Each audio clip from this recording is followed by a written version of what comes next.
ದಿನರಾತ್ರಿ 24 ಗಂಟೆಯೂ ಚಳುವಳಿಯನ್ನೇ ಧ್ಯಾನಿಸುವ ನಾರಾಯಣಗೌಡರಿಗೆ ಖಾಸಗಿ ಬದುಕೆಂಬುದೇ ಇಲ್ಲ.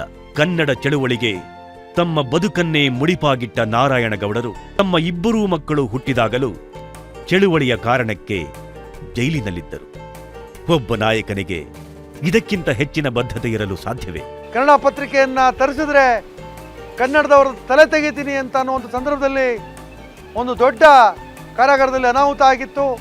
ನಾನು ಆ ಸಂದರ್ಭದಲ್ಲಿ 515 ಭೂಸೇನಾ ಕಾರ್ಯಾಗಾರ ಕನ್ನಡ ಸಾಹಿತ್ಯ ಸಾಂಸ್ಕೃತಿಕ ವೇದಿಕೆ ಪ್ರಧಾನ ಕಾರ್ಯದರ್ಶಿ ಆಗಿದ್ದೆ. ನನ್ನಲ್ಲಿ ಉಳ್ಕೊಳ್ಳೋದು ಕಷ್ಟ ಆಗಿತ್ತು. ಕನ್ನಡಿಗರು ಉಸಿರಾಡುವಂಥ ಪರಿಸ್ಥಿತಿ ಕಷ್ಟ ಆಗಿತ್ತು.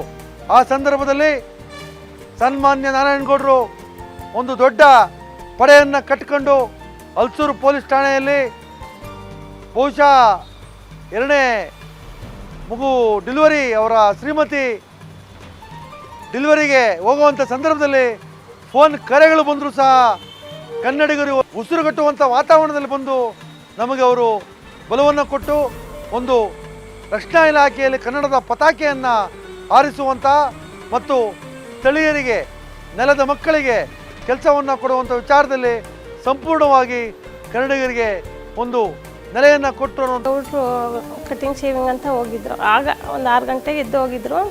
ಆವಾಗ ಆ ಕಡೆನೂ ಪೊಲೀಸು, ರೋಡ್ ಎಂಡಲ್ಲೂ ಪೊಲೀಸು, ಸ್ಟಾರ್ಟಿಂಗು ಪೊಲೀಸು. ಆಗ ಗೊತ್ತಿಲ್ಲ ನಮ್ಗೆ ಅರೆಸ್ಟ್ ಮಾಡ್ತಾರೆ ಅಂತ. ಅವಾಗ ಹೋದರೂ ಬರಲೇ ಇಲ್ಲ. 10 ಗಂಟೆ ಆಯಿತು, 9 ಗಂಟೆ ಆಯಿತು, ಬರಲೇ ಇಲ್ಲ. ಏನಕ್ಕೆಂದರೆ ಅವಾಗ ಅರ್ಕಾವತಿ ಗಲಾಟೆ ಆಗಿ ಅವ್ರನ್ನ ಹಾಗೆ ಅರೆಸ್ಟ್ ಮಾಡಿಬಿಟ್ರು. ಹೋದಾದ್ಮೇಲೆ 45 ದಿನ ಜೈಲಲ್ಲೇ ಇದ್ದರು. ಆವಾಗ ನಮಗೆ ಡೇಟ್ ಅಂದ್ರೂ ಬೇಲ್ ಆಗಲಿಲ್ಲ. ಆಮೇಲೆ ಬೋನ ಹುಟ್ಟಿದ್ಲು. ಬೋನ ಹುಟ್ಟಾದ್ಮೇಲೂ ಬೇಲಾಗಲಿಲ್ಲ. ಜೈಲಿಗೆ ಊಟ ಕಳಿಸ್ತಾಯಿದ್ವಿ. ಆ ಟೈಮಲ್ಲೂ ಸಹ ನಾನು ಸಂಘಟನೆ ಜೊತೆ ಇದ್ದು ಸಂಘಟನೆ ಕೆಲಸ ಮಾಡಿಕೊಟ್ಟಿದ್ದೀನಿ. ಅದು ನಂಗೆ ಖುಷಿ ತರುತ್ತೆ. ಬೋನ್ ನೋಡಿದಾಗ ಒಂದು 10 ದಿನ ಹೋಗಿತ್ತು. 10 ದಿನ ಆದಮೇಲೆ ಬಂದು ನೋಡಿದ್ರು.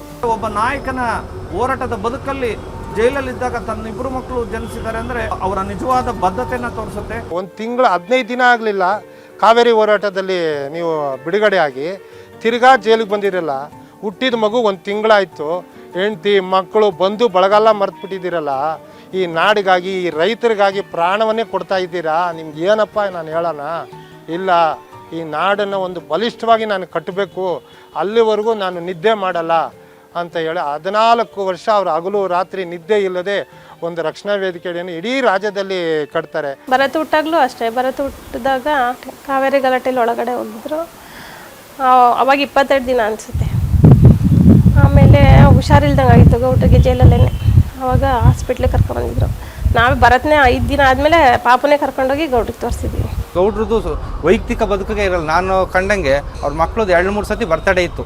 ಹುಟ್ಟುದಬ್ಬದಲ್ಲೂ ಕೂಡ ಬೇರೆ ಕಾರ್ಯಕ್ರಮದೇ ಇದ್ದರು. ಮನೆಯಲ್ಲಿ ಹುಡುಗರು ಮನೆಯವರೇ ಅಕ್ಕರೆ ಸೇರಿಕೊಂಡೆ ಕೇಕ್ ಕಟ್ ಮಾಡ್ಕೊಂಡು ಒಂದ್ಸಲ ಬೇಸರ ಮಾಡ್ಕೊಂಡದ್ದು ಇದೆ. ಅವ್ರ ಜೊತೆ ನನಗೆ ಜಾಸ್ತಿ ಸಮಯ ಕಳಿಯೋಕ್ಕಾಗಲ್ಲ. ಯಾಕೆಂದರೆ ಅವರಿಗೆ ಹಗಲು ರಾತ್ರಿ ಅಂತ ಏನೂ ಇರಲ್ಲ. ಅವರು ರಾತ್ರಿ 3 ಗಂಟೆಗೆ ಬಂದರು, ಬೆಳಗ್ಗೆ 6 ಗಂಟೆಗೆ ಎದ್ದು ಹೋಗ್ತಾರೆ.